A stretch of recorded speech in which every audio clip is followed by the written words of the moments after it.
बच्चे की एग्ज़ाम शुरू होने वाली है और वो बहुत ज़्यादा कंफ्यूज हो रहा है, उसे जो भी आता है वह सब भूलता जा रहा है।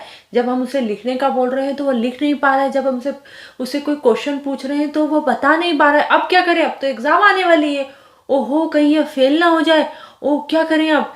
ये आपके दिमाग में चल रहा है, स्वाभाविक है, लेकिन यह सब आपकी जुबां पर आ रहा है और आप बच्चे को इसलिए डरा रहे हैं और उसे बहुत ज़्यादा कंफ्यूज कर रहे हैं कि अगर तू सही से आंसर नहीं दे पाएगा तो तू फेल हो जाएगा। अगर आप फेल हो जाओगे तो अगली क्लास में नहीं जा पाओगे, तुम्हारे जो दोस्त लोग हैं वो अगली क्लास में चले जाएंगे। आप क्या चाहते हो, इसी क्लास में रहना चाहते हो? अगर आप बच्चे से यह सब कन्वर्सेशन कर रहे हो तो बिल्कुल मत कीजिए। आप समझने की कोशिश कीजिए।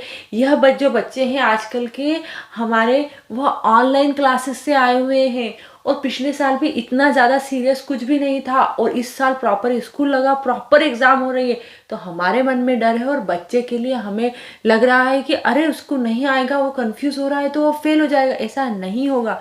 पूरे साल उसने पढ़ाई की है, उसके दिमाग में सब कुछ है, लेकिन अगर हम उसके ऊपर बहुत ज़्यादा प्रेशर डालेंगे तो जो उसको याद है वह भूल जाएगा। तो इसके लिए कि उसे क्या याद है वह अगर आप जानना चाहते हैं तो आप सिर्फ उससे इसमें मत रहिए कि मैं क्वेश्चन पूछ रही हूँ तुम बताओ, या मैंने बोल दिया तुम लिख दो। आप उसको बोलिए कि ये तुम्हारा पूरा पेपर है, यह पेपर तुम सॉल्व करके दीजिए, तुम्हें सॉल्व करके देना है।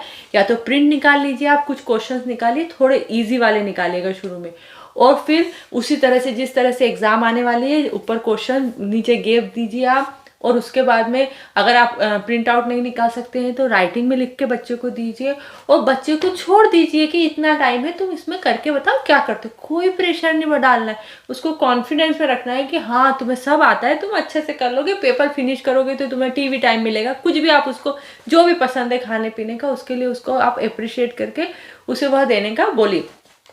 अब आप उसको पेपर दीजिए। पेपर फिर बोल रही हूँ इजी ही होना चाहिए, चाहे आप मैथ का दो, जो जिस भी सब्जेक्ट में वो उसको सबसे ज़्यादा शौक हो ना, सबसे पहले उसी का दीजिए उसको करने के लिए।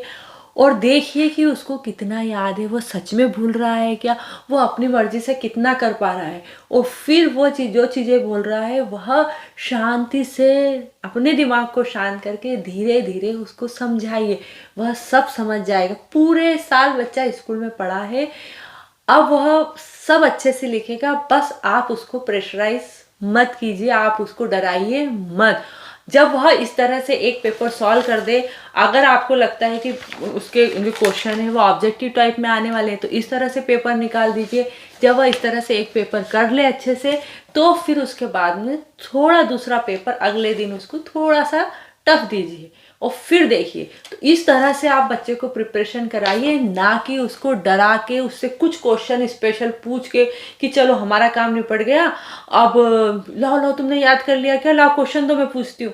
ऐसा मत कीजिए, उसको उसके ऊपर छोड़िए, जिससे उसको खुद को समझ में आएगा कि वह एग्जाम में क्या कर पाएगा। और अगर बच्चा बहुत ज़्यादा कंफ्यूज हो रहा है तो फिर उसको स्मार्ट तरीके, क्योंकि अब डांट के तो कुछ नहीं होगा, ठीक है ना, तो अब स्मार्ट तरीके से उससे समझाइए कि भाई तू ये याद कर और ये क्वेश्चन अगर पेपर देखना, अगर पेपर में जो सा क्वेश्चन तुझे सबसे अच्छा आ रहा है आप सबसे पहले वही क्वेश्चन अटेम्प्ट करिए। उसके बाद में फिर बाद में जो नहीं आ रहा है उसको बाद में, तो वह सब आपको घर पे अच्छे से पेपर बना के प्रैक्टिस अगर आप करेंगे ना तो बच्चे में भी कॉन्फिडेंस आ जाएगा और आप में भी आ जाएगा। और बिल्कुल ये बोलना बंद कर दीजिए कि फेल हो जाएगा, समझ में नहीं आ रहा है, उसको एक दो आप चाटे लगा रहे हैं, बच्चे को डरा रहे हैं आप बच्चे को। ऐसा बिल्कुल मत कीजिए।